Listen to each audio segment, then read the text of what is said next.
In 1906, Pablo Valencia dared the journey from Mexico to California in search of gold. He survived without water for a week, 7 days. He was rescued and documented the experience of thirst. Saliva becomes thick. A lump seems to form in the throat. The tongue swells so large that it squeezes past the jaws. The throat so swollen that breathing becomes difficult, creating a terrifying sense of drowning. The face feels full due to the shrinking of the skin. Many people begin to hallucinate. The eyelids crack, and the eyeballs begin to weep tears of blood. When Pablo Valencia was found, his skin was like purplish gray leather, scratched but with no traces of blood. His lips had disappeared as if amputated. His nose withered to half its length. His eyes trapped in a winkless stare. This is not a film about saving the environment. It's a film about saving ourselves. Because whatever one's environmental, political, or religious opinions, whatever one's race, sex, or economic standing, whomever of us goes without water for a week cries blood.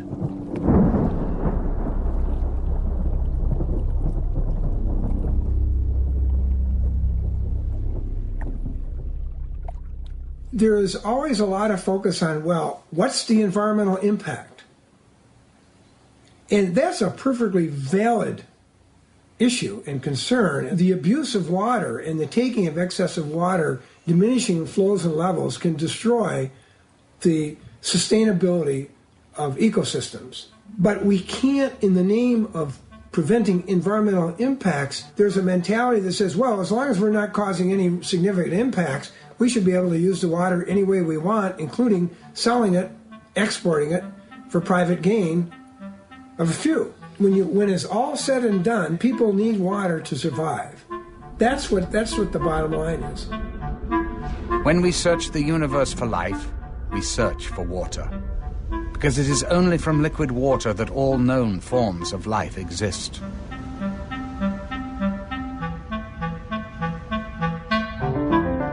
The blue planet. The only planet known to harbor life. The only planet known to be flowing with water. Water management has always been of key importance to humans. The Egyptians depended entirely upon the Nile. The Romans expanded the boundaries of engineering to use gravity to bring water to their cities. Ancient societies cherished water, molded their lives around it, and even worshipped it as a god. For whatever reason, between 800 and 1000 AD, climate change dried up most of the Mayans' local water supply. Farmers were forced to extend their agriculture into the jungle forests to grow food. There was not enough water for both the crops and trees, so the forests died. The soil eroded, air humidity decreased, food decreased. Mayan leaders prayed to the god of rain, but the regular rain season brought little water. The hydrologic cycle was damaged. Life in the cities became less civilized, as the main focus of Mayan life became providing food and water. People abandoned the cities to begin a new life in the forests, in hopes that there was still a sustainable watershed there. There wasn't. But as we enter a new era combining high technology with the demands of global economic trade, we're entering into a unique stage of history. Water, which is the source of life itself, instead of being common and universal to everybody because we all depend on it, profit is made out of the running of and the delivery of water to people and to communities. Those that have the ability to pay will have access to the water. Those who do not have the ability to pay will go without. And therefore, it's a life and death situation in the final analysis on the basis of profit.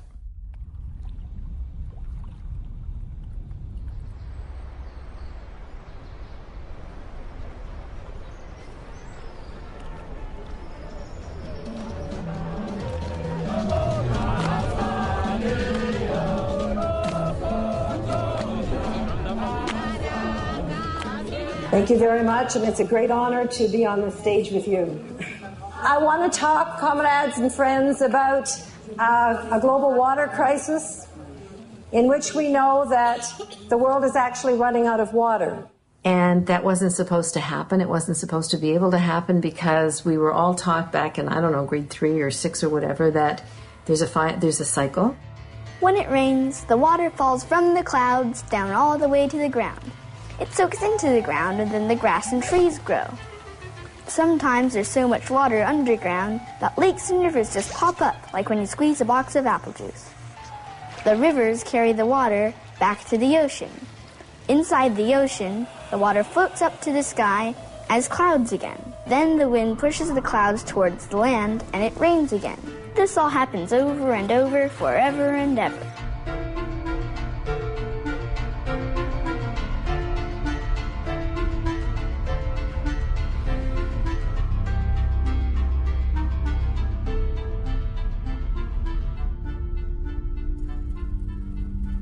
How is our water being polluted?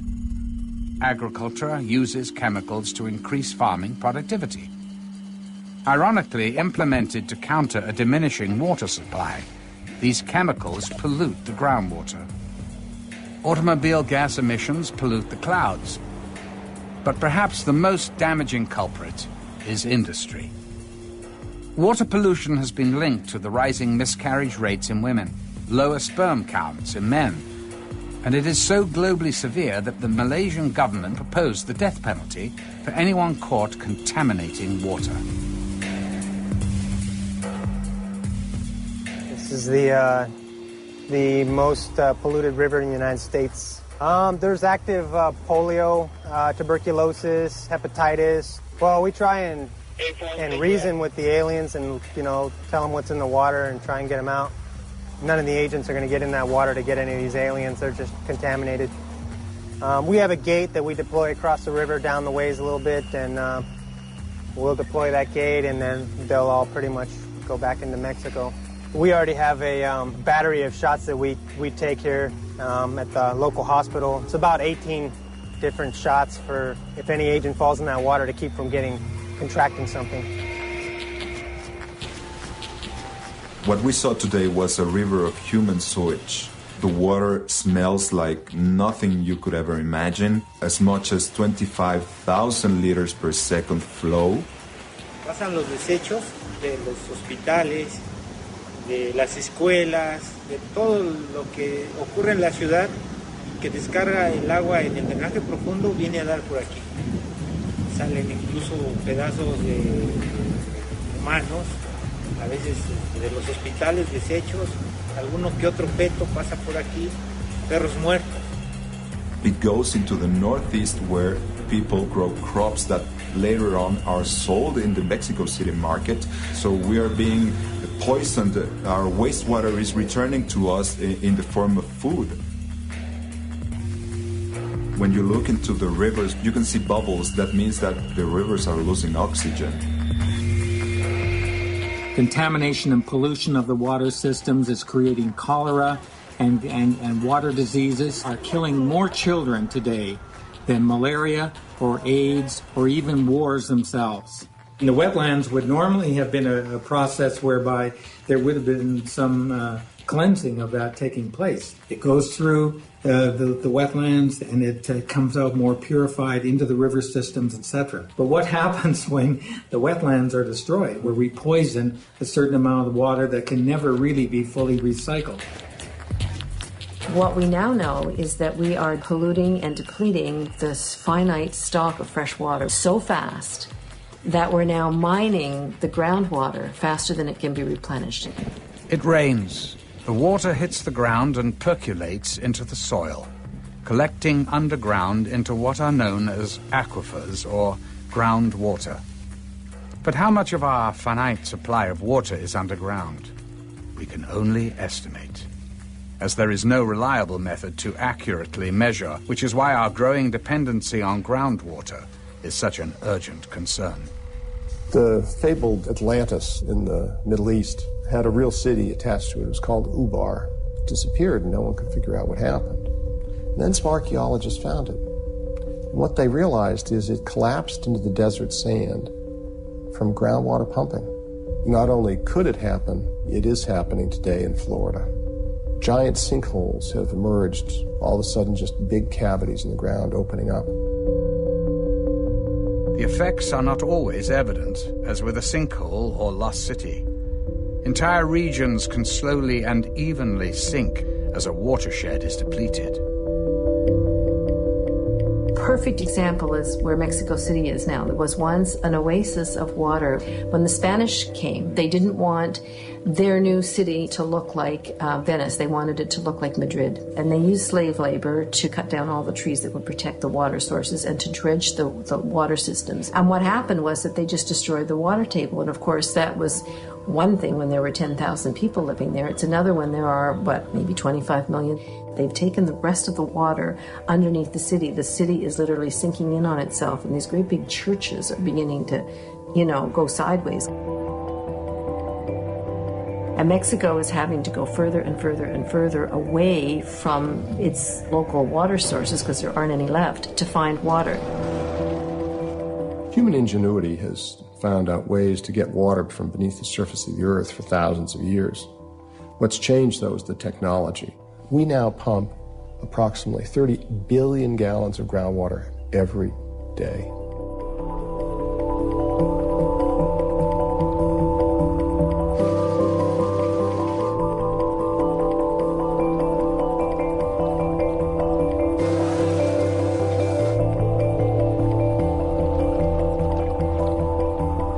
The farming community started tapping into our aquifers at a time when there really were not other demands on the resource.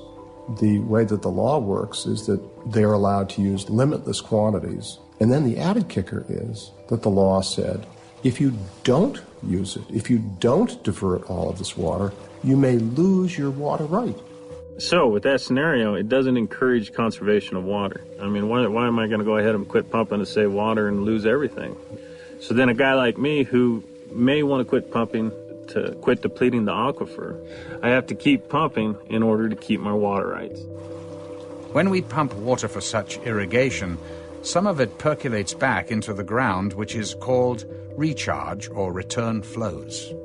So long as we pump no more than what is recharged, we are using the groundwater sustainably.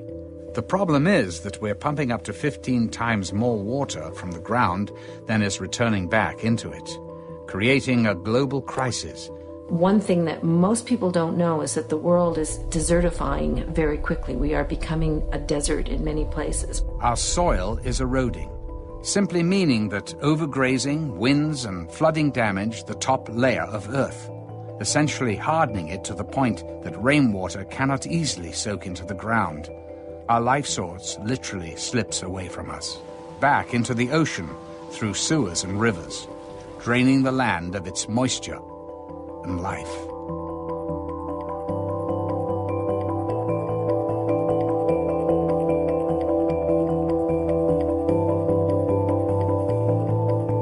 Že krajina, ktorú človek vysušuje, sa mení zo zelenej na žltú a výsledkom potom je, že všetká voda je skumulovaná v oceáne. Extreme weather. A world of hurricanes and violent storms over the ocean, while the interior land receives less and less rain, or violent, harsh storms that simply erode the land more. Zemská kôra kontinentu odľahčuje a príspevok kumulácie tejto vody v oceánoch spôsobuje zaťaženie zemskej pôdy, kôry, čo môže spôsobiť pnutie v štruktúrách zemskej kôry a to spôsobuje zemetrasenie a potenciálne možné tsunami vlny, ktoré sme boli svedkami v roku 2004. Deforestation is a major contributor to soil erosion. Tree roots absorb water and thus hold the watershed in place. When they leave the land, so does the water. Because the forests that held the water have all been logged, there is no place where the water can be stored. The rain still comes and runs away as instant surface runoff. Just what I feared. He's formed a gang, and they're whooping it up for a flash flood. They're rushing down the canyon. They've made a wall of water 20 feet high. Look out! No longer satisfied with flash floods, the gang is planning bigger and wetter floods. Junior's getting dangerous. He's getting tougher and bolder every day. But groundwater pumping cannot alone be blamed for our desertification crisis. Cities are growing and expanding. For the first time in human history, more people living in cities than in the countryside. We have replaced permeable ground with hardscape, with roofs, with parking lots, with homes. If it rains and the water doesn't hit the ground but hits the sidewalk or street instead, it can't soak into the ground and make trees. It just slides down the street back to the ocean and makes more clouds. This means that the ground gets really dry and the grass and trees die. Clearly, there is much more unpaved than paved land in the world, but the effect is cumulative and should not be underestimated. Celosvetovo zhruba 750 miliard kubíkov vody. Tento proces sa odštartoval po druhej svetovej vojne. Dá sa povedať, že teraz sme v polčase rozpadu vodného cyklu a o 50 rokov bude vlastne definitívny kolaps s vodnými zdrojami na globálnej úrovni. There is another problem with increased urbanization, which is our continued insistence to build housing for growing populations that demand more water than local watersheds can provide. People in the housing development, and they make money by turning houses, and they're very large companies. So their goal is to avoid the water issue that might limit the number of houses they might have. Instead of adapting our development to the available water supply of a region, we choose to force the world's water supply to adapt to our desired locations. What dams do is change the hydrologic cycle. They provide water during those months when the natural flow patterns do not. What's happened is that we built these huge hydro dams mainly to create hydropower and hydroelectricity. And when we've done that, we've done it in a very narrow framework. And we haven't thought about the fact that we're going to need water for other purposes. In this quest to conquer nature, as some label it, we've constructed close to 50,000 large dams worldwide. But if we are headed towards desertification by allowing too much rainwater to run off into the sea, then is it not to our benefit to dam water and prevent it from reaching the sea? One of the basic functions of rivers is to carry stuff from one place to another. And that stuff, which is really critical to the health of an entire watershed, it becomes completely and wholly interrupted when you build a dam. Dammed rivers fail to carry such nutrients and minerals downstream through the watershed, resulting in more soil erosion. Less percolation when it rains, more runoff, and thus an increase in the desertification problem. When you trap water, it stops moving, and when it stops moving, it heats up because it's this nice, warm soup full of nutrients that are not making it downstream. But then those things die, and then they eat up oxygen. All of a sudden, you've got a major water quality problem. A river is the lifeblood of an ecosystem, just like the veins and arteries bring blood to every part of our organism. When we have choked arteries, That's what's called a heart attack. A dam is the choking of the artery of the planet. So we really have to face the crisis here that what we were taught in school, that this finite amount of water could never run out, is technically true. But if you can't access it because you took it from an aquifer and you poured it into a desert to grow cotton, or you polluted it, it's of no use to us. And that's what we need to get into our heads. And there's nowhere to go in the world to get away from this. Rich people and people who live in water-rich countries will get away from it longer than people who are facing it now. But the world water crisis will face us all. But if there is going to be one single thing that is going to slam us into reality, it is going to be running out of water. We see all sorts of fresh water in our lakes and say, well, you know, what's the problem? We've got lots of fresh water. Once you drain a lake, that's it. There is no more water. We have to start focusing in on what is the renewable supply, which comes through the hydrologic cycle. We are creating a situation where we have less and less of that renewable supply left. And with the help of water scientists, we have to really start to assess how much water we really do have to work with. What is that renewable supply, and trying to define it. That's the task at hand. We must be able to find out what the limits are and how to live within them.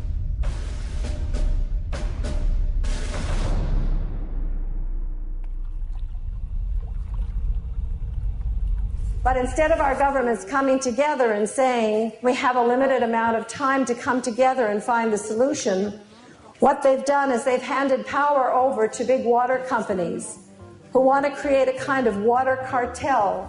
Suez, Veolia, which used to be Vivendi, and RWE Thames. And these companies are all in the top 100 top corporations. I mean, the water division of Suez has 400,000 employees. I mean, try saying no to them if you're a little third world country, right? So that one day, every single drop of fresh water in the world will be privately owned and controlled. Up until the 1980s, really, if water was privatized, they were companies within a country. So France was mostly privatized, but the companies that then became the giants were just French companies delivering water locally. Water privatization in France, because of the multinationals that are so powerful there, and because of their long history there, is so ingrained that even the president of France wasn't able to stop it. François, à un certain moment de son mandat, a été rappelé à l'ordre, si je puis dire, par cette dictature économique, et il n'a pas pu nationaliser les entreprises de l'eau. C'est un système qui est très puissant, c'est une machine qui est sans état d'âme. And then in the 1980s, Margaret Thatcher came to power, and the Thatcher Revolution came into effect, and she privatized all the water in Great Britain. And that's when these big companies decided that they could start going global. At the same time, the UN was beginning to explore the language of water as an economic good and a commodity. And the very first time was at a very important conference in Dublin in 1992, which for the first time named water as a good. So you get the Thatcher-Reagan market economy ideology growing over here. You've got the companies all ready to go because they've been delivering inside nation states. And now you've got the UN saying, okay, we're ready to start thinking about water differently. It's not a right. So it all kind of converged together. Well, the World Bank is created after the Second World War to bring financial stability and development to the developing world. And it's supposed to be pooled money from the wealthier countries to help develop the global south. However, what's happened is that the World Bank has hooked up with the three big water private service companies in Europe. They basically started to work their way into the developing world. And the World Bank would say, in exchange for debt relief, now we want you to privatize water.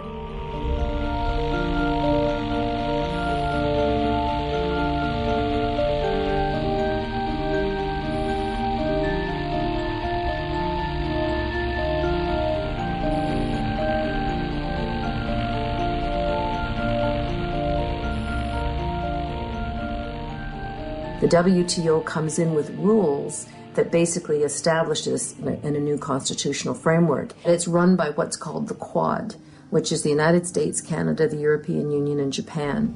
And the Quad makes all the decisions. It's their corporations that set the agenda. They decide when the meetings are going to be held. And they had thousands of military police with, the full riot gear and so on. And the farmers had a huge march. And the head of South Korean Farmers Union is a man named Lee Kyung-hae. And he came from a devastated community where people were killing themselves. He climbed up on this police barricade. He took a knife and stabbed himself in the heart, rocked back and forth on top of this fence, and fell.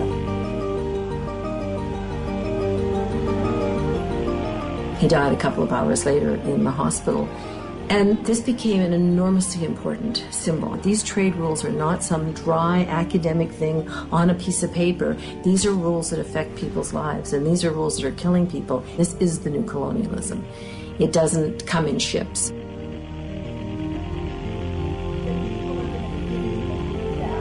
But the facts, we've heard the facts at this meeting. We've heard about the underachievement and the failures of privatization. And we know that ultimately these corporations aren't accountable to the communities that they serve. They're accountable to their shareholders, and nothing's going to change that. People think that water privatization is just a problem in the global south and the developing world, but that's just simply not the case. We have the very same situation in the U.S.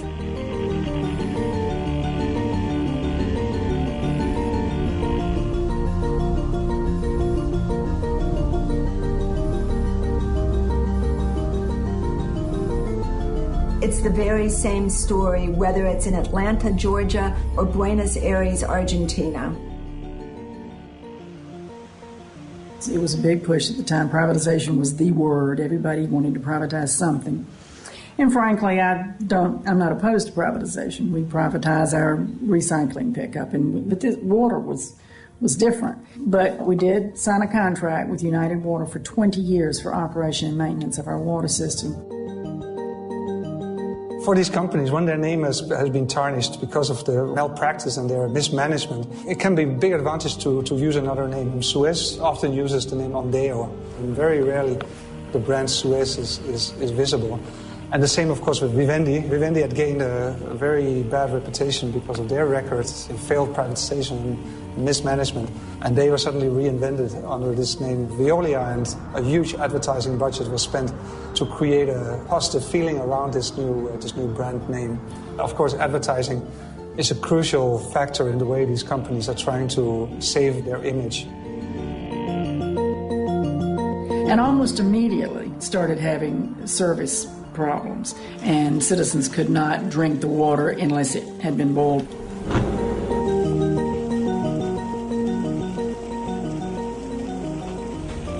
There are no clear-cut performance requirements and performance guarantees. We did require in the contract that they take all of our 550 employees for labor reasons. They usually slash the workforce, sometimes in half. So they cut out about 200 employees, and that could have been part of the reason for the service delivery. They couldn't find out where all the piping connections were. The workers themselves were the people that knew where things were.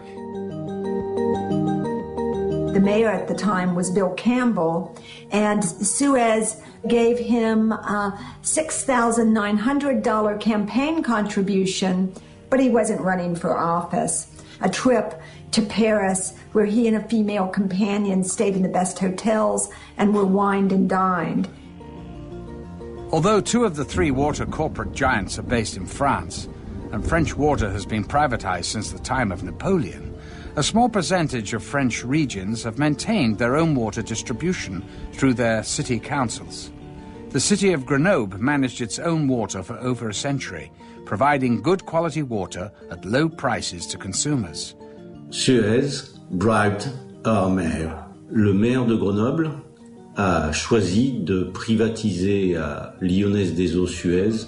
Tous les services publics sont bien moins chers que les services privatisés. There hasn't been one example in the world where there hasn't been a hike in the water rates. Il n'y avait aucune raison logique de privatiser ce service qui marchait très bien.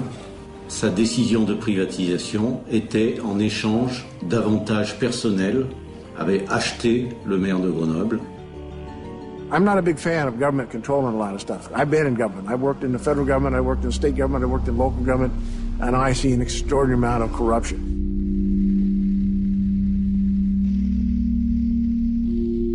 Right now, we have a number of state senators that have just been indicted in Alaska for corruption, dealing with the oil industry. But what was the amount of corruption? A few $1,000s. It's not the money, it's the power. Not many people know that prior to being president, Vicente Fox was the general manager for Coca-Cola in Latin America. So Coca-Cola received some of the largest water concessions in Mexico during the Fox administration.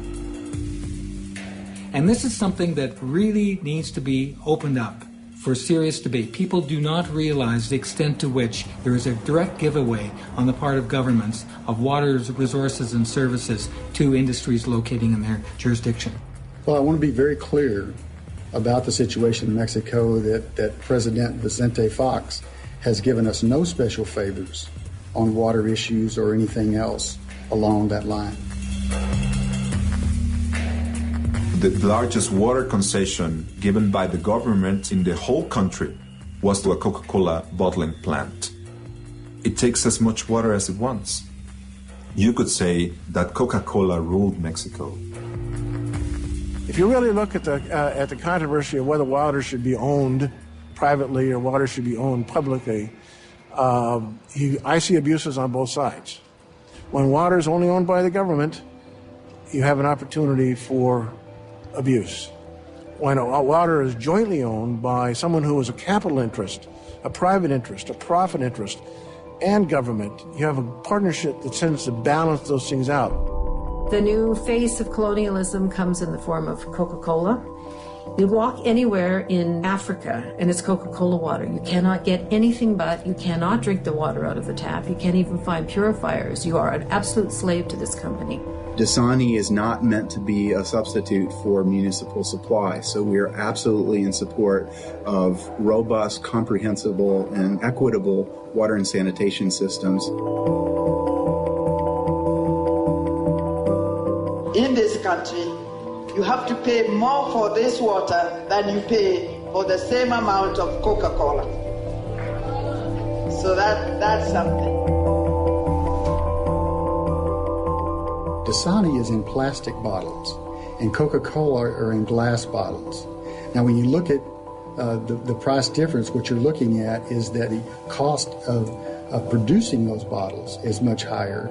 We have looked at, in the past, of bottling Dasani in the glass, but the plastic package is becoming very popular now, and what we're looking at is what the customers want. As you look at new ways to develop business, you look at also what the customer wants and needs are.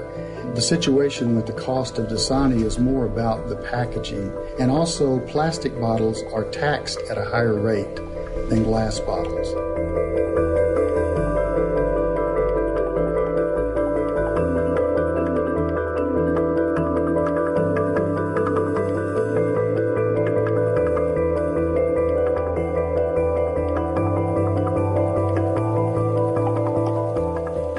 Wall Street per se understands in 50 years this is the commodity to be invested in. There's a sunset out there, there's a horizon out there that's coming closer and closer for oil, but not for water. There are at least a dozen publicly traded water indexes that deal only with water, trading it on the open stock market. 5 years ago, this didn't exist. Now it's just simply exploding. It takes two players to really make the corruption happen.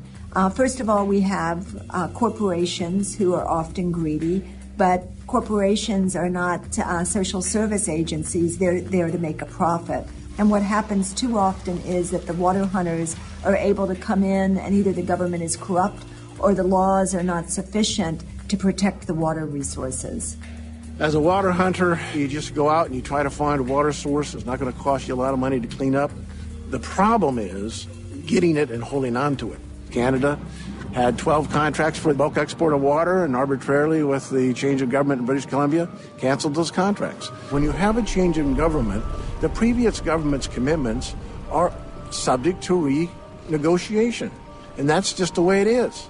So when you're looking at water owned by someone else that you have to get a contract with, that's not a secure commodity anymore.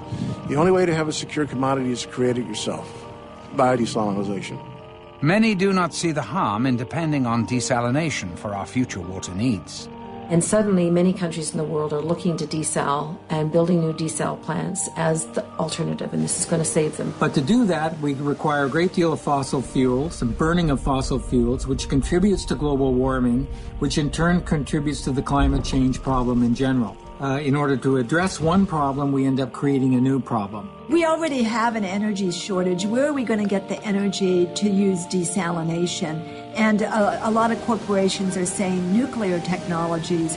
Well, nuclear technologies are really not viable. We have no current plan to deal with nuclear waste. You know, it's no different from saying to ourselves that we're going to go into space after making a mess out of this planet. We go into Mars, we relocate there, or we colonize space itself and colonize another planet. And having made a mess out of our own situation, having failed to live up to our own responsibilities in relationship to nature, we then move on to destroy another piece of nature and leave the mess behind. The fact that there aren't more plants in the world is because it's a cost factor. Only rich countries or the World Bank or big corporations or a combination of all three are going to be able to afford to build desalination plants. But even on the slim chance that technology can advance quickly enough, that the energy costs and needs lower enough to make a global desalination solution possible, the question still remains, why? Why forfeit the water we already currently have? Why freely give it to others only so they can sell it back to us at whatever cost the demand allows? When you have communities that are looking to extend their water supplies, they'll pay what they feel the value of that supply is worth. There are 87 corporations now building desalination plants, and the biggest water company of all is General Electric, followed by Procter & Gamble and Dow Chemicals getting into it. These are all companies that have seen the writing on the wall, and the writing on the wall is that water is the hottest property out there. I think you can add a 15% on that. I think if 15% is responsible, some investors will require 30. And if you can't offer 30, they're not interested in investing.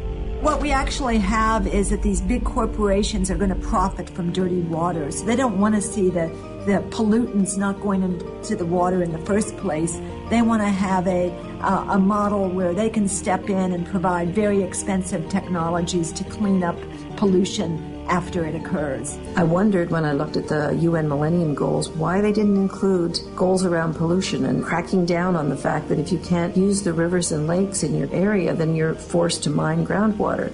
Well, it's as clear as a bell to me now. It's because they're raking in the money. Who's going to own that water? When General Electric has it to clean, does it pass through them but still belong to the public? I don't think so. So it becomes a product that is a result of your process, and then you own it. Who ends up owning these desal plants? Because if these desal plants are in private hands or even in government hands, because after all, water is the source of life. If these desal plants are the way in which we get access to water, then those desal plants and who owns them ends up controlling our lives. Bottom line, water is a good investment, period. Any place in the world. How much do you pay for your bottle of water? You can fill that bottle of water at the tap for practically nothing. And the difference between what's in the bottle and what's in the tap is, in most cases, insignificant. We do not advocate bottled water over tap water. Consumers generally buy bottled water because of convenience, because of access. I wouldn't say that it's healthier. It is a healthy alternative. Because of the world water scarcity, the Great Lakes have been perceived to be a target. We were concerned about our wetlands, and actually my thought was it's our water, they don't have a right to take it, which wasn't correct. In our legal framework, corporations have the same rights as citizens, and so we see Nestle having the ability to go in and pump. Initially it started from a meeting that had up in the town of New Haven. Naturally, Perrier hired a consultant to study all of the effects of the pumping and so forth. And everything that they said, nothing would happen, everything would be fine, there would be no problem with the lake. I talked to my hydrology buddy and I said, Tom, he said that this isn't going to affect the spring. And Tom snorted, he's not a hydrologist, he's a hydrostitute. And we were told up there that night by their council that we didn't have a chance in stopping them. But then we started having meetings and inviting people, and that we were just awed by the numbers of people that would come. Older people from the area, farmers, retired people. It went statewide then. And finally, the incumbent governor, who had opened them with welcome arms, made a comment to Perrier that, hey, look, the people don't want you. Why don't you move out? They went to Michigan from Wisconsin. In 1892, a 1-mile chunk of the Great Lakes and its waters was deeded by the Illinois legislature to a private company. The next legislature moved into office and voided the deed, and in 1892 the United States Supreme Court said, these Great Lakes, they're impressed with the public trust, and under this public trust, they can't be alienated, disposed of, diverted, or transferred for a private purpose. That doctrine remains as lively and viable today as it did in the late 1800s. And that's exactly what became the basis of the lawsuit. MCWC was still waiting to hear the opinion when the letters from Nestle were sent to members of MCWC, young people that had expressed their opinion in the press, and Nestle then, they were going to do a slap suit against them. Where corporations actually step in and sue citizen activists. Usually they're suing them on something that's absolutely ridiculous, and often they'll lose, but the citizen still has to spend a lot of money on lawyers' fees, has a lot of worry. This acts as a deterrent to activism, and it is absolutely outrageous that corporations are being allowed to do this. And I was upset about that, but then... As far as trying to intimidate, they put heat on MCWC as an organization, and it really laid the heat in on my mom. You know, I didn't care what Nestle did to me. I was fighting Nestle, but no one's going to mess with my family, and especially my children. Well, and clearly no company wants to be in the position of having to do that sort of thing. It was simply a letter that simply asked them to refrain from making comments that were not true. Gosh, there's probably been 3 or 4 public hearings. Nestle was in attendance. There was newspaper press, there was television press. Just about anything I had said was either just my own opinion or else fact-based. So it was very hard to know what are they referring to. And then I said, I'll be damned if they're going to do that to me. So Nestle came to Ferris to give a presentation. My son Chris was there. My name is Chris Swear. I felt like my greatest defense was just being as public as I could. Received a letter that I, Chris Swear, am accused of slanderous or defamatory remarks. My son was shaking. I mean, he was so upset. And I'm wondering if those are charges, accusations, insinuations. I'd like to hear directly from your legal staff, if I could, please. It was a hard thing to watch as a mother. Chris, Fred, if you want to answer briefly, but I'd like to get the people that have questions about the project specifically, instead of maybe personally, okay? And the whole crowd was furious. But I mean, I tell you what, if at the end, Chris, there's time when we want to talk about that, there's no more questions about the project or water policy or groundwater, we would like to, okay? They never followed up and contacted me. It never materialized as far as a slap suit. It tells me it was a load of crap, just like I had suspected. The judge said, well, if there's a diminishment, that's what the law is, it's illegal, you're done. And that was the end of it, we thought. It probably took at least a year to be able to have our day in court. And then, when you think in 3 days' time, the Court of Appeals heard Nestle's case. Nestle then was granted permission to continue to pump 200 gallons a minute. But in doing so, the Court of Appeals changed the law. Bottled water exports or exports of water in any form are hereby prohibited. Which is very different from most uses of water. Even agricultural uses have return flows, and it's available for reuse again and again. But once you put water in a bottle and you move it out of state, it's gone. You made that a product, we invested, it's a private good, you can't take it from us anymore.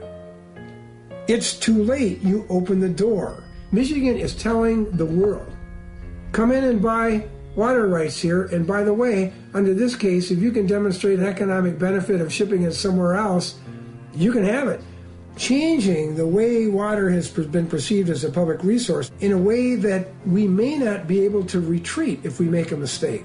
And that's the problem. When you take water out of its natural water basin and then ship it or move it, we know something about the ecological fallout from that. We don't know the full picture. What happened to the Aral Sea?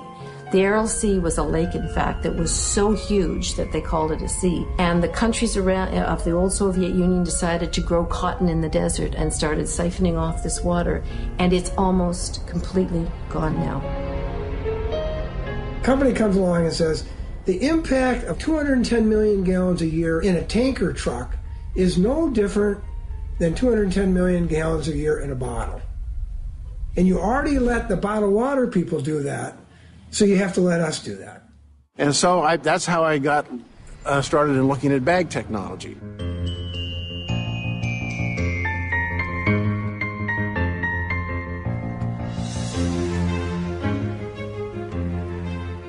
If we massively ship water out of an area, the ecosystem is disrupted, the natural habitat damaged, biodiversity reduced, and aquifers dried. The water-rich area we chose to export from will itself desertify. The thirsty populations in the water-poor deserts we ship water to will simply consume the water and send it back to the sea via its sewers, thus still remaining a desert. Where one desert region existed before, two deserts now exist. Water is a supply and demand commodity. The people that demand it don't have the supply. The supply is often in other parts of the world. The question is how to get it from source to market. This sets up a kind of contest, and that is between city people and rural people. Companies are out there constantly looking at what land the farmers own. Going from farm to farm, hello ma'am, hello sir.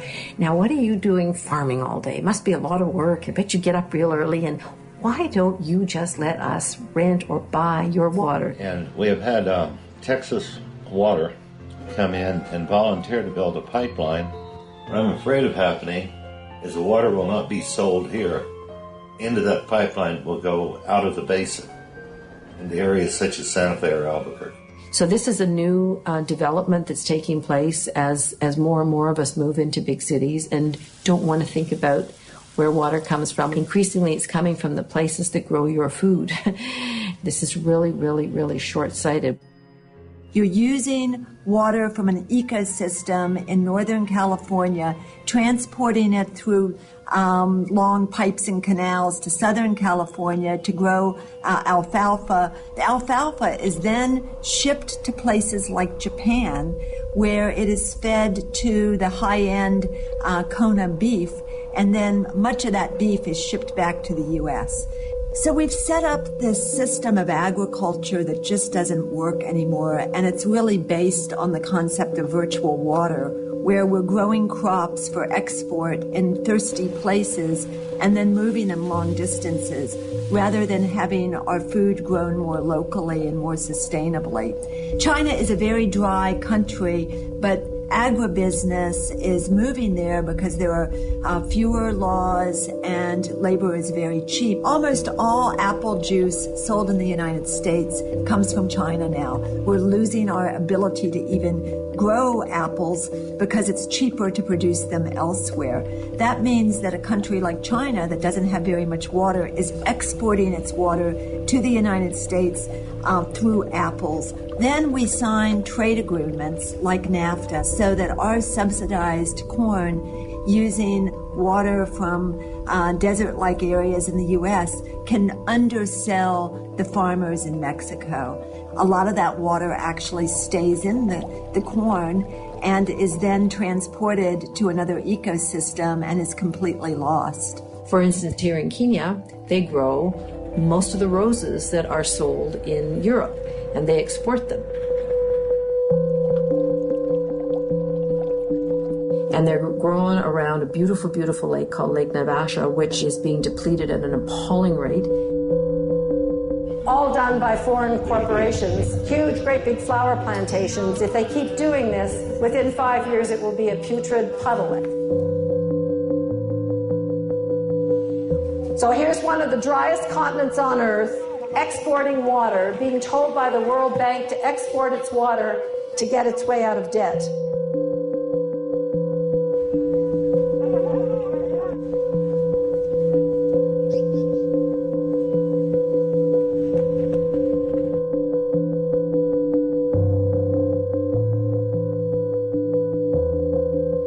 I call this theft.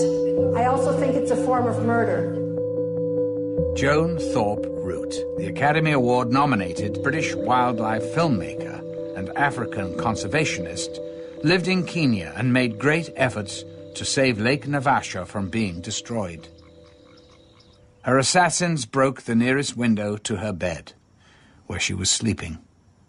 Joan awoke, desperately held her blanket out as a shield and charged the three men.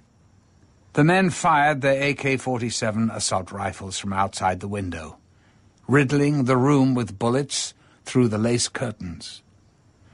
2 bullets struck Joan in the leg. 1 hit her in the hip. Joan crawled towards her bathroom, trying to stop the bleeding with her blanket, but died of massive blood loss. You don't know when the water would flow. It flows once a week, and you don't know the date, the time, so you are forced to open up the tap. When they open their taps, it's air, and when the air blows through the taps, the meters are running, and they are charged for doing this. There's a pipe coming up, and between the pipe and the tap, there's a water meter, and you have to pay for an electronic key to get charged up. And you can look at it and you can see the water meter counting every single drop. And as one friend of mine said, I can afford about 2 flushes a month from this thing. That's how expensive it is. You know, they just throw their hands up in despair and they go back to that river that has cholera warning signs on it. If people don't have money to buy water, they go to polluted streams, they get sick. The state has to pay for their health care. You know, why don't you just use money for the necessary thing and to prevent other things that might come up?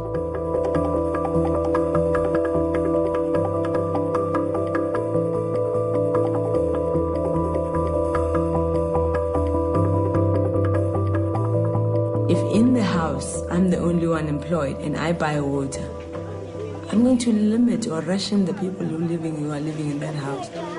That's why then you get domestic violence. Because now I want to do my laundry, but because my sister is the only one employed, she determines when I do my laundry. You know, parents will take the tokens that they use into making sure that the water can run, you know, wherever they go, maybe to work and all that. And then during the day, kids don't have water. And this other woman who lived in a shack with 2 kids took the token and went with it to work. And the shack caught fire. And there was no water to stop the fire. And even the neighbors are saying, we don't have money to stop hair fire, you know? These projects are taking away our humaneness.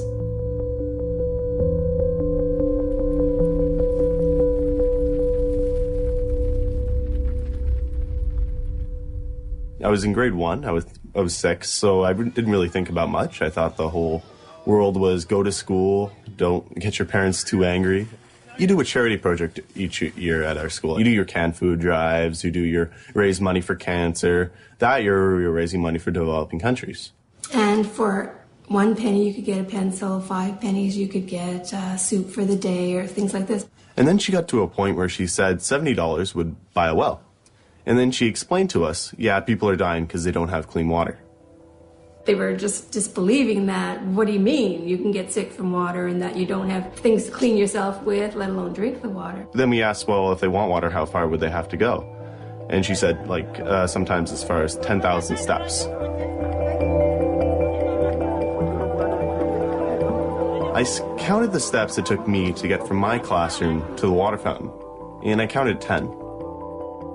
She said, yeah, $70 would buy a well, and it would stop it so people wouldn't have to walk so far. So I thought, okay, that sounds like a good idea, so I'll go home to my mom and dad. They have lots of money, right? And the problem would be solved and no one would die anymore. And I thought it was a great plan. And we thought, oh, isn't that cute? You know, he wants to build a well. Let's make dinner. Because he was so young, we really did not take him seriously. You don't get it. He said someone just died because they don't have clean water, and you didn't help them. After a few days, they finally sat me down and they said, what we can do is give you a chance to earn the money by doing extra chores around the house. Never ever thinking that he would follow through. And I got a piece of blank paper, drew a thermometer on it, 2, 4, 6, 8, all the way up to 70, to give him a sense of how long it was going to take him to get there. After, I guess, 4 months, I raised the $70. I brought it into an organization that facilitates clean water projects in developing countries. And they looked at me and they said, it's going to cost a bit more than $70 to build an actual well. And I've always felt bad about telling them that the well wasn't really $70, that it was actually the minimum you could get was $2,000. But I've sort of consoled myself a little by saying that if it had been more, if I'd told him $2,000 at that time, that he never would have gone. That would have been too big for a 6-year-old. So I started doing public speaking around my community. It slowly grew and grew and grew. The Brian's Well Foundation has been established. We've helped raise about $2 million, which has gone towards the completion of 266 water and sanitation projects, helping about 500,000 people. Immediate aid like this is absolutely vital to saving lives. But if we step back, a larger question looms. An uncomfortable question we habitually avoid in our daily discussions. Why do these countries need emergency aid to provide something as basic as water? Why are they unable to build their own infrastructure of clean water delivery? Why are they poor? Developing countries are forced to grow cash crops, export crops like tea or coffee. We've got some resources, especially tea, which is really growing all over. The World Bank and the IMF and the other countries, especially the Western world, that buys the tea from our country always gives us a raw deal. You find that we are given so little money for this tea. The World Trade Organization has required developing countries to remove tariffs so that products can flow in and out of the country because it benefits our corporations. They get cheap products. Now what that means is that developing countries are very hurt. And it's obscene. It's why these countries can't get out of debt, and it's why these countries can't develop water systems or healthcare or anything else for their kids. And there's a famous Senate hearing where a very senior World Bank official told the U.S. Senate, don't worry, we're not giving money away, particularly for every dollar the United States invests in the developing world through the World Bank. American corporations get back $1.30. You know, wink, wink. We call it aid, development aid, but really it's forcing countries to open up their resources, and that's why there's such a tremendous reaction against the World Bank in the third world. If we were to sell this tea at the right price, if we had fair trade in the markets, our tea could fetch enough money that can sustain most of our needs. It should be a very rich country. We cannot fight the world water crisis by just saying, let's hook up some more people and hope that does it. We have to challenge the systems that deliberately create winners from losers. And then who cares about the losers? That they're losers and it's their own fault anyway. That's the system we have to take on, and we will never, never, never, never, never solve the world water crisis until we have the courage to talk about the world political and economic system. Wherever a river flowing free is now treated as the supplier of raw material as if it was oil, we have the generation of water wars.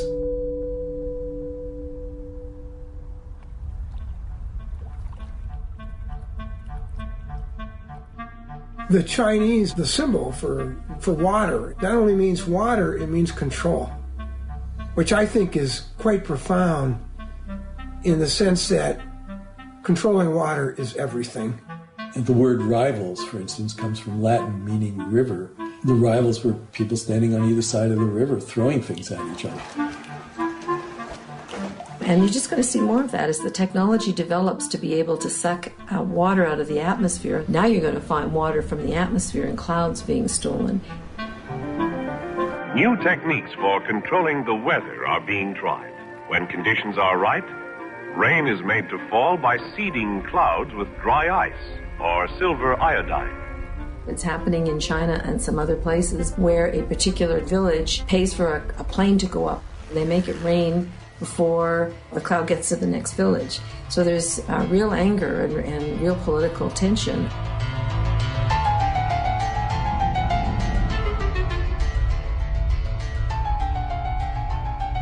The worst case is Southern California. And LA is part of what I call hydraulic civilizations, like Rome and its aqueducts was a hydraulic civilization. But there the longest aqueduct was 60 miles. The longest you have to go, once measured it, is 1,400 miles from the furthest source of water for LA to a home in the town. And LA has not yet figured out what its limit should be. I mean, it doesn't want a limit. In the LA area itself, which is about 18 million, if it was on its own water, it would only be 3 million. First thing LA is going to do is try to put a lot of farmers out of work and close down the farms and take that water. When the water system doesn't work, then the civilization goes.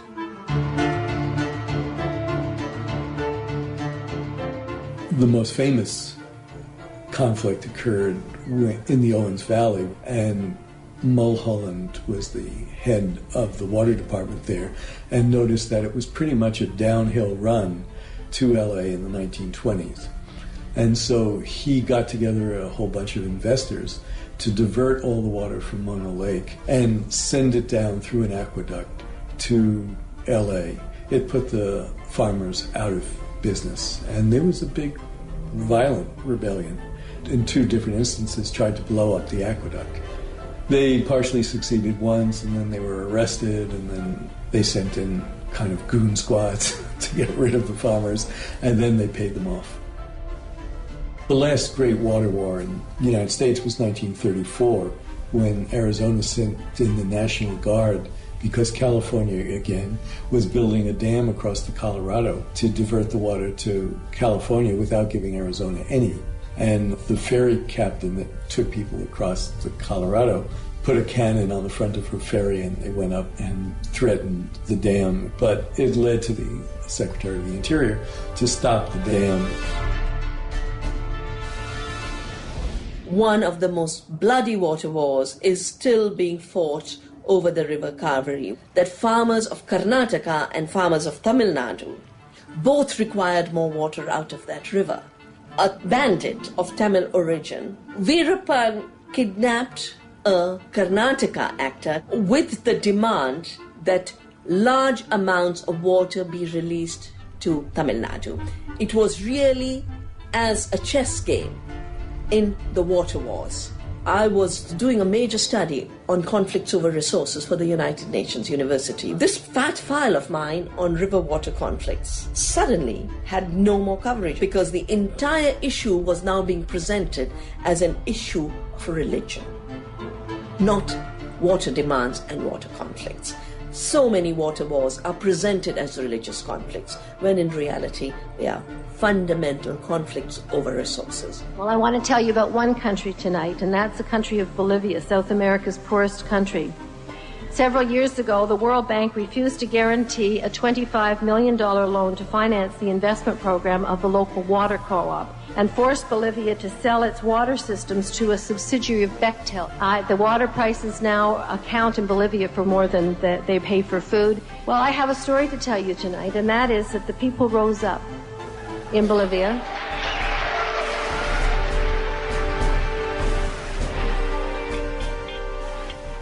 Obrero industrial y cuando en Bolivia se privatizó el agua, la gente, nosotros no podíamos concebir que un empresario privado, un inversionista transnacional, podía apropiarse del agua. Es decir, la gente o tenía que pagar del agua o tenía que dejar de comer y por lo tanto no tuvo otra alternativa que decir no a la privatización del agua. Una rebelión popular, una forma organizativa de multitudes de gente, que desde los campesinos hasta los vendedores de las calles, y empezamos una resistencia.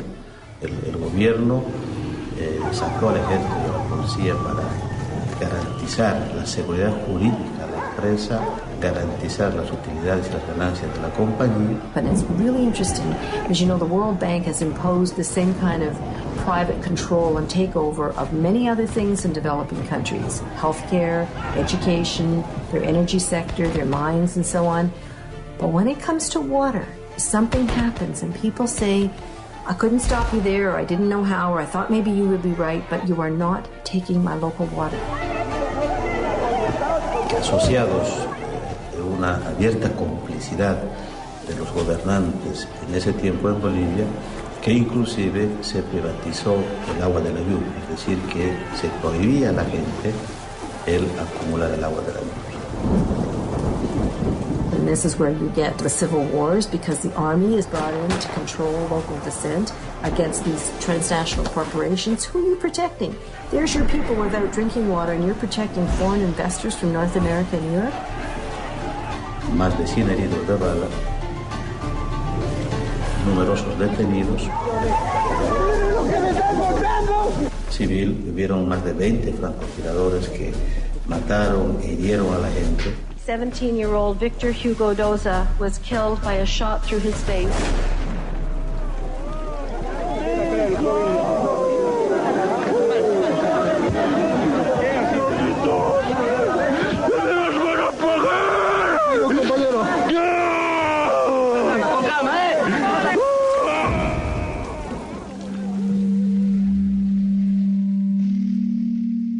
See a whole new geopolitical picture emerging here, where the world map will be rewritten and redesigned. They've already mapped out what are going to be the most intense areas of potential conflict in the next 10, 15, and 20 years.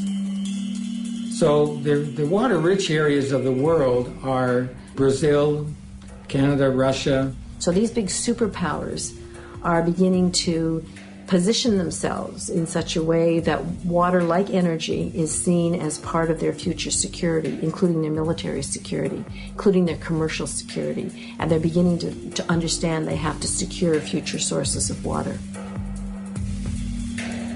The U.S. is doing military training around the Great Lakes, and 80 mayors of towns and cities around the lakes have asked the U.S. government to suspend this, but they're not going to.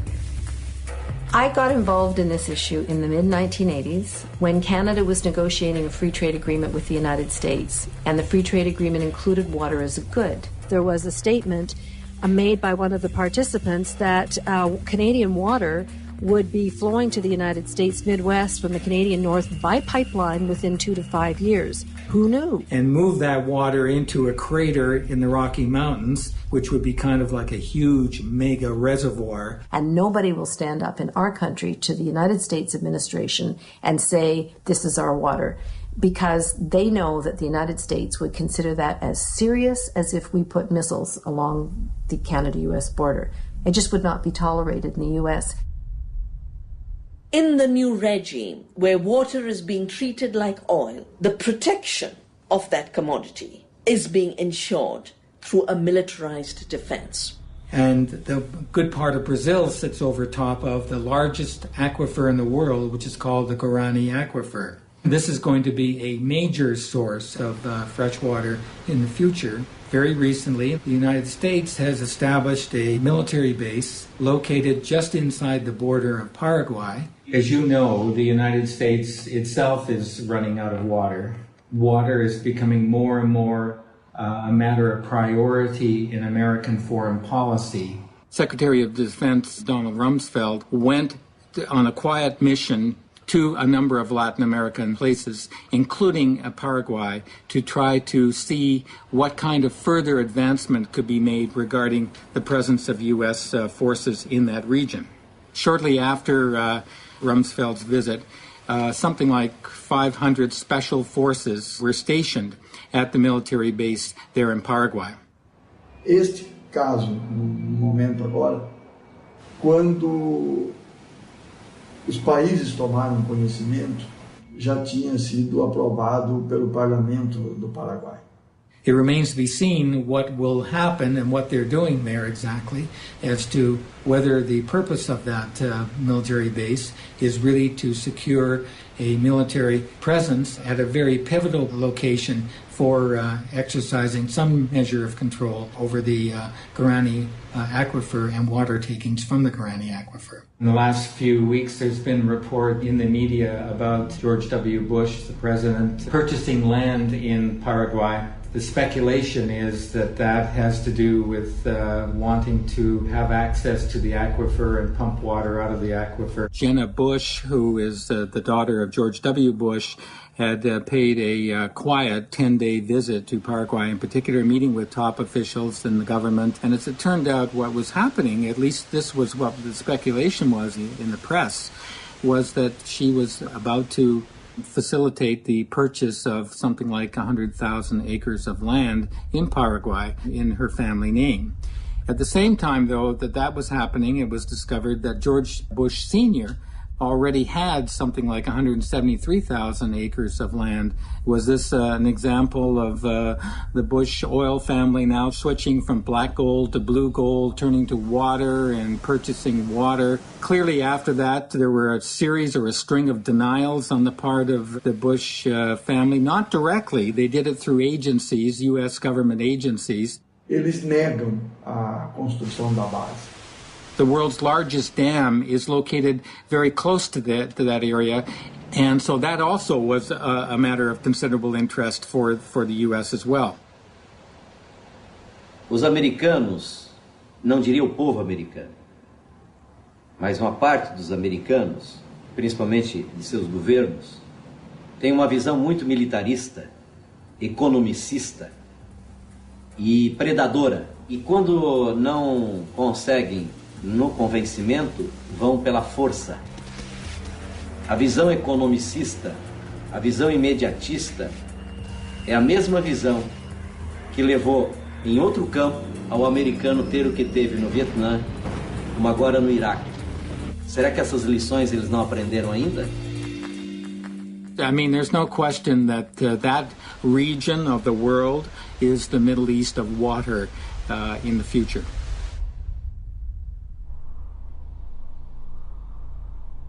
And just 2 days ago, the Bolivian government gave in and kicked Bechtel out of the country.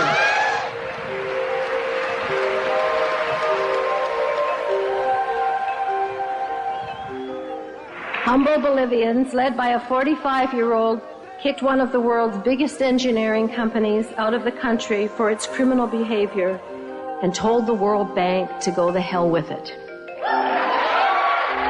Bueno, 2 días después de la victoria popular, yo tuve la posibilidad de viajar a Washington. Primera vez en mi vida que salí a Estados Unidos. Segunda vez en mi vida que salía fuera de mi país. And this simple shoemaker from Cochabamba, Bolivia, gave one of the most moving speeches I have ever heard. Solo somos dueños del agua y del aire. The only thing that is ours anymore is our water and our air. Posibilitó la pérdida del miedo que se tiene frente a los poderes constituidos económicos, financieros, políticos y militares. Es que la única fuerza capaz de transformar el mundo, capaz de transformar la sociedad, es esa capacidad de unidad, de organización y de movilización de la gente frente a cualquier poder. And people were so moved, they not only clapped for him, they got up on their chairs. It was like a standing ovation that wouldn't end. It was just a stellar moment. Because this is a really scary story, and it's a true story, and we really are running out of water. It doesn't have to be that way, okay? And that's the most important thing to say, is that it's not too late. The earth is amazingly elastic in terms of coming back. The ability of the earth to renew itself is stunning. Aj najlepšou formou boja proti privatizácii vodných zdrojov je mať viacej vody okolo seba vo svojom životnom prostredí. Je to vlastne Gandhiho filozofia. Blízko vo svojom prostredí a tým pádom stráca zmysel obchodovania s vodou. Riešením je veľmi jednoduché. Vrátiť vodu do vodného cyklu a začať zavodňovať krajinu dažďovou vodou. We need to dig holes. If we dig holes in the sand, we can trick the water into staying so it doesn't run away to a river or ocean when it rains. The water will sit in the holes and soak into the ground. Then more trees will grow. We prepare very simple, very cheap solution, and we invite youngsters and volunteers every year about summer camp, 2 weeks, about 40 to 100 people make manually, for example, small wooden dams on small streams, on water holdings, and to accumulate water. There's a huge difference between these water catchments and dams, because dams, what happens is that a large amount of water, land area gets flooded. We create these huge reservoirs, then the water becomes stagnant in them, and the mercury, it starts to spread throughout the water system itself, and it creates a whole different set of problems. In these water catchments, what happens is that the water is trapped so that it goes right into the ground itself, and therefore starts to replenish the groundwater systems. A môžeme vlastne mať zo žltej krajiny zelenú. Pre vysušené regióny sveta, ktoré môže with creation of clouds in atmosphere and creation of raining. This model can to create million and million jobs for poor people around the globe. Blue alternative solution is very easy, simple, cheap, solving of complex problem. And it, quite frankly, is the antidote to desalinization. This is the kind of approach that we need to take in order to revitalize and rebuild our groundwater systems. And then we have to stop going into the groundwater and taking it out in such a phenomenally cavalier way. In the U.S., the largest amount of groundwater is being used for agriculture. And you really have to deal with agriculture to solve our water problems. The water efficiency with hydroponic systems is 20 to 30 times more efficient than crops growing outdoors. The reason is that we are placing the water directly to the base of the crop through drip or trickle irrigation systems. We can take that fish called tilapia, and when they grow in this water, we can take that nutrient-rich water and go on to crops with that. And any excess of water going onto the roots, it's collected. It can go back to the fish and then go through the system again. And it's these technologies that will save this planet in the next century. What we really need to do is go back to a food system where we're not dependent on global trade and where we're really using our local water and soil resources to grow crops that are appropriate. There's a move towards decommissioning these dams, taking them down, and that movement, that trend towards decommissioning is really important, but it sets the stage also that we need to move towards alternative ways of supplying the power that's necessary, whether it be through these micro turbines that are in stream completely. You don't need a dam to hold back water. They just use the natural flow of rivers or coasts. Korea has been investing in this technology. Scandinavia has. I mean, they're sort of seeing their era of large dam building coming to an end as well. As we expand urbanization to meet our growing population needs, there are alternative permeable pavement solutions which allow rainwater to infiltrate through into the subsoil. Pollutants from cars are filtered and removed and thus do not pollute the groundwater. The water quality is actually improved. Even with these advancements, the ultimate development solution is to limit the population growth of a region pending on the available water supply, which is exactly what the citizens of Bolinas, California did. And so the towns decided that they would put a moratorium on all housing growth until they had adequate supply of water. And that water moratorium was challenged immediately and was in courts for 14 years. They just didn't want a town to be able to control growth. They considered it interference with commerce. But ultimately we won, and yeah, it's working. What we can learn from the Bolinas example is the whole challenge to learn to live within the limits of our watersheds. And in this village where we really have shortage of water, we use some water that is being poured on your hands as you wash your hands sparingly. And people really value any amount of water that they have. It's exactly the opposite of America. I mean, America could save 20 to 30% of its water really easily.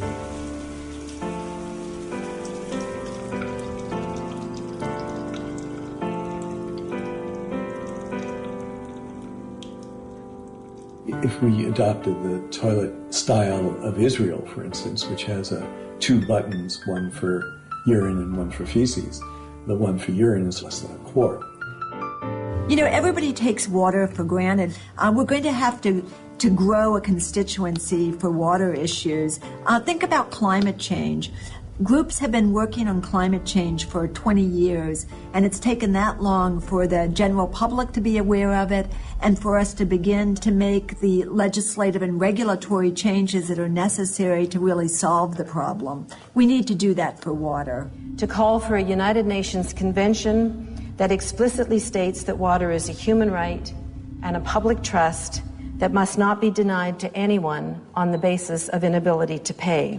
Demanding that we put this language in an international framework at the United Nations. Because the operations of these corporations, these water barons, have now gone global, this has gone beyond nation-state law and requires us to bring in some kind of instrument at an international level to control these companies. And that led to the really exciting change in Uruguay. En el Uruguay se privatizó el servicio de distribución de agua potable. A poco de haberse establecido, los precios se elevaron exorbitantemente.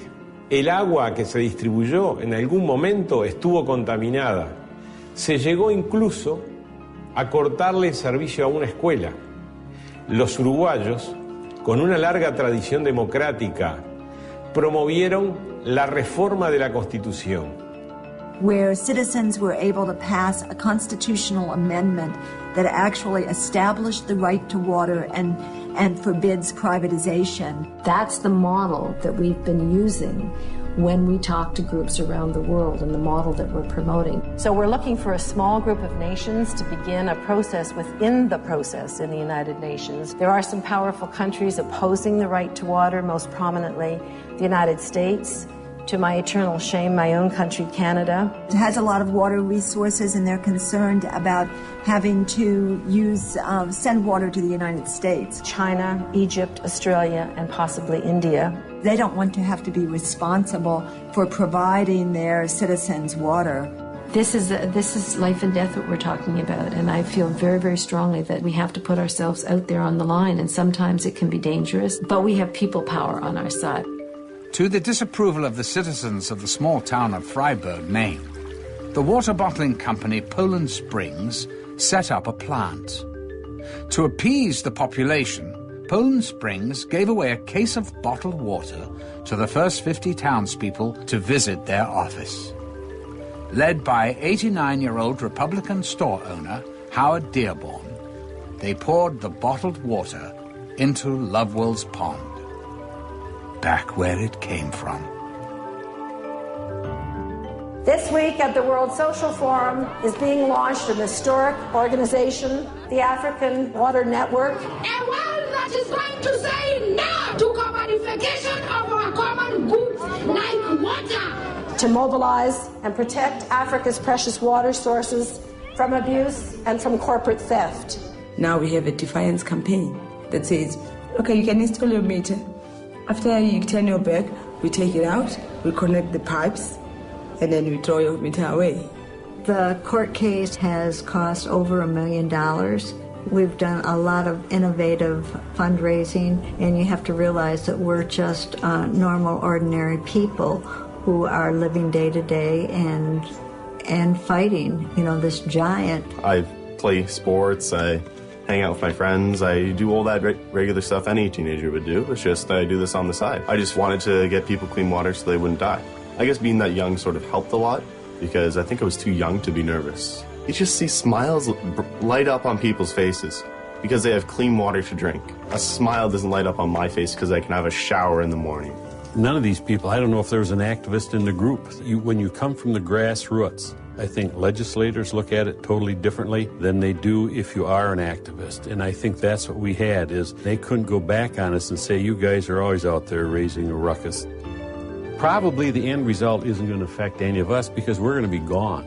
But we're fighting for the people that are going to use it in the future, our kids and their kids. If we don't do something to save it, what are they going to have? Bottom line is, those people are there.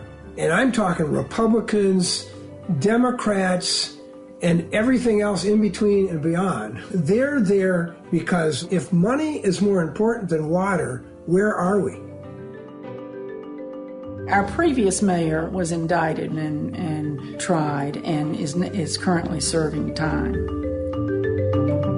Et le maire, ministre de la Communication, a été mis en examen, puis emprisonné avant d'être condamné.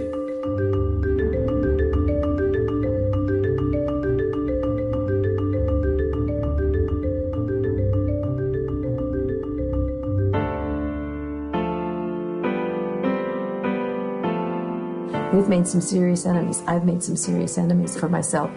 But as my mother would say, serious people have serious enemies. Because it's not going to necessarily happen through governments alone. It's not going to happen through industry and by corporations. We, the people, must become the water guardians of the 21st century. What water is in my backyard? What's the name of the watershed I live in? We should all know that. Just the way we know our town and our state.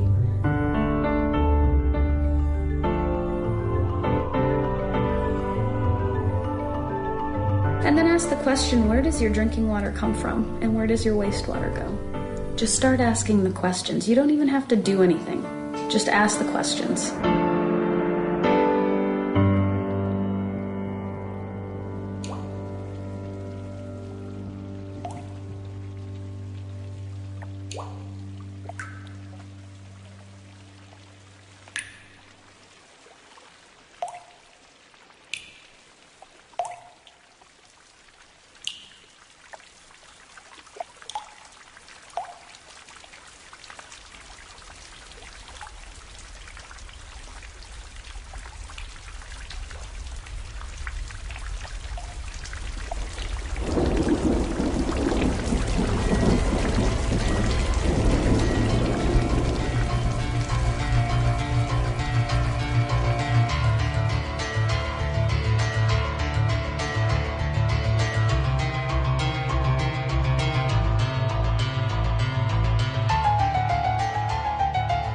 What I think is really weird is, even though my brother is 6, turning 7, and I'm 8, turning 9, I still can't do the monkey bars, and my brother can.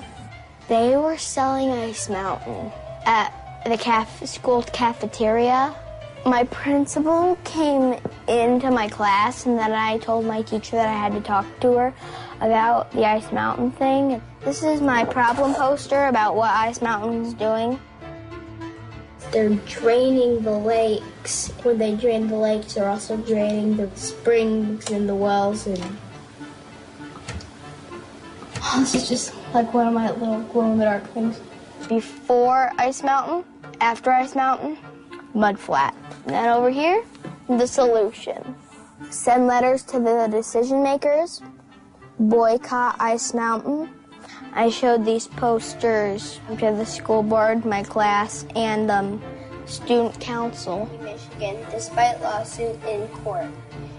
Well, Mrs. Hart, she said that there was going to be no more Ice Mountain in the entire school district. A bunch of articles just because of one little thing I did. And also, most importantly, let your voice be heard. Like, the one time when I was at a meat store, I saw that they sold Ice Mountain, and then I talked to the store manager, and then he said, okay. And then the next time when I went, no Ice Mountain, the entire store. I felt very happy because I knew that I did the right thing.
In 1906, Pablo Valencia dared the journey from Mexico to California in search of gold. He survived without water for a week, 7 days. He was rescued and documented the experience of thirst. Saliva becomes thick. A lump seems to form in the throat. The tongue swells so large that it squeezes past the jaws. The throat so swollen that breathing becomes difficult, creating a terrifying sense of drowning. The face feels full due to the shrinking of the skin. Many people begin to hallucinate. The eyelids crack, and the eyeballs begin to weep tears of blood. When Pablo Valencia was found, his skin was like purplish-gray leather, scratched but with no traces of blood. His lips had disappeared as if amputated. His nose withered to half its length. His eyes trapped in a winkless stare. This is not a film about saving the environment. It's a film about saving ourselves. Because whatever one's Mayan leaders prayed to the god of rain, but the regular rain season brought little water. The hydrologic cycle was damaged. Life in the cities became less civilized, as the main focus of Mayan life became providing food and water. People abandoned the cities to begin a new life in the forests, in hopes that there was still a sustainable watershed there. There wasn't. But as we enter a new era combining high technology with the demands of global economic trade, we're entering into a unique stage of history. Water, which is the source of life itself, instead of being common and universal to everybody because we all depend on it, profit is made out of the running of and the delivery of water to people and to communities. Those that have the ability to pay will have access to the water. Those who do not have the ability to pay will go without. And therefore, it's a life and death situation in the final analysis on the basis of profit.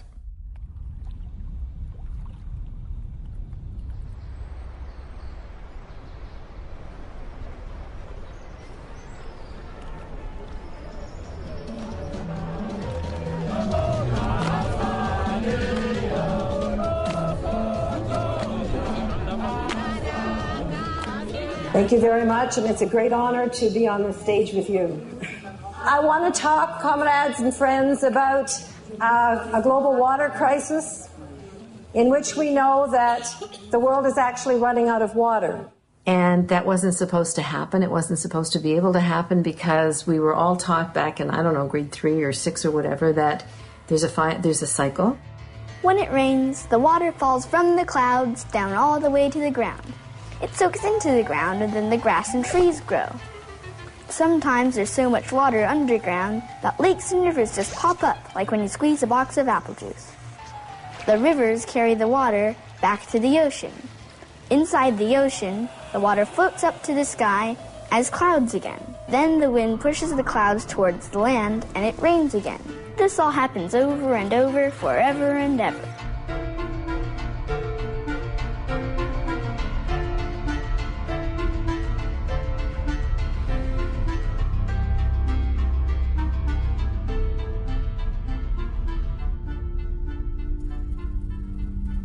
How is our water being polluted?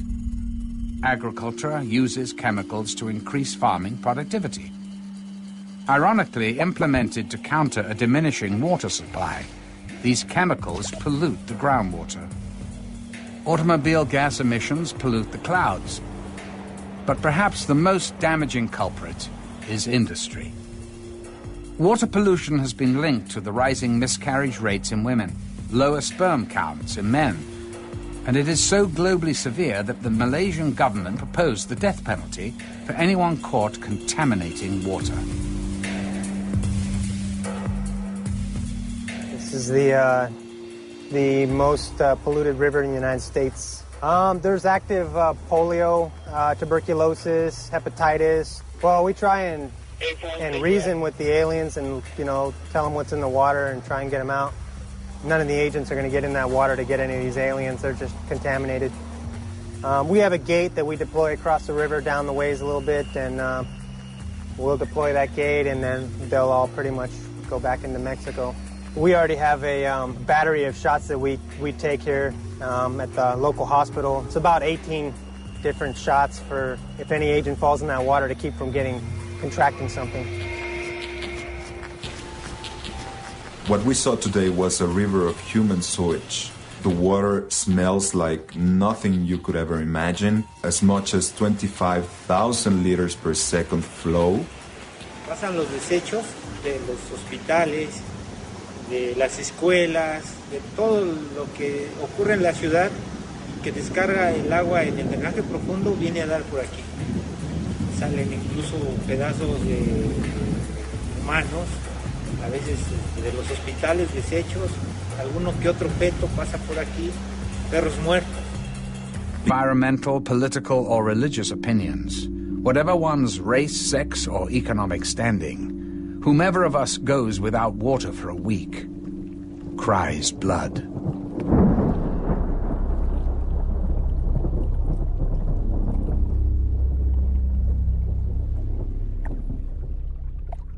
There is always a lot of focus on, well, what's the environmental impact? And that's a perfectly valid issue and concern. The abuse of water and the taking of excessive water, diminishing flows and levels, can destroy the sustainability of ecosystems. But we can't, in the name of preventing environmental impacts, there's a mentality that says, well, as long as we're not causing any significant impacts, we should be able to use the water any way we want, including selling it, exporting it for private gain of a few. When it's all said and done, people need water to survive. That's what the bottom line is. When we search the universe for life, we search for water. Because it is only from liquid water that all known forms of life exist.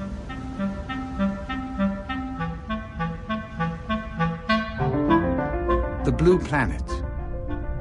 The only planet known to harbor life. The only planet known to be flowing with water. Water management has always been of key importance to humans. The Egyptians depended entirely upon the Nile. The Romans expanded the boundaries of engineering to use gravity to bring water to their cities. Ancient societies cherished water, molded their lives around it, and even worshipped it as a god. For whatever reason, between 800 and 1000 AD, climate change dried up most of the Mayans' local water supply. Farmers were forced to extend their agriculture into the jungle forests to grow food. There was not enough water for both the crops and trees, so the forests died. The soil eroded, air humidity decreased, food decreased. It goes into the northeast where people grow crops that later on are sold in the Mexico City market. So we are being poisoned. Our wastewater is returning to us in the form of food. When you look into the rivers, you can see bubbles. That means that the rivers are losing oxygen. Contamination and pollution of the water systems is creating cholera, and water diseases are killing more children today than malaria or AIDS or even wars themselves. The wetlands would normally have been a process whereby there would have been some cleansing of that taking place. It goes through the wetlands and it comes out more purified into the river systems, etc. But what happens when the wetlands are destroyed, where we poison a certain amount of water that can never really be fully recycled? What we now know is that we are polluting and depleting this finite stock of fresh water so fast that we're now mining the groundwater faster than it can be replenished. It rains. The water hits the ground and percolates into the soil, collecting underground into what are known as aquifers or groundwater. But how much of our finite supply of water is underground? we can only estimate, as there is no reliable method to accurately measure, which is why our growing dependency on groundwater is such an urgent concern. The fabled Atlantis in the Middle East had a real city attached to it. It was called Ubar. It disappeared and no one could figure out what happened. And then some archaeologists found it. And what they realized is it collapsed into the desert sand from groundwater pumping. Not only could it happen, it is happening today in Florida. Giant sinkholes have emerged, all of a sudden just big cavities in the ground opening up. The effects are not always evident, as with a sinkhole or lost city. Entire regions can slowly and evenly sink as a watershed is depleted. Perfect example is where Mexico City is now. There was once an oasis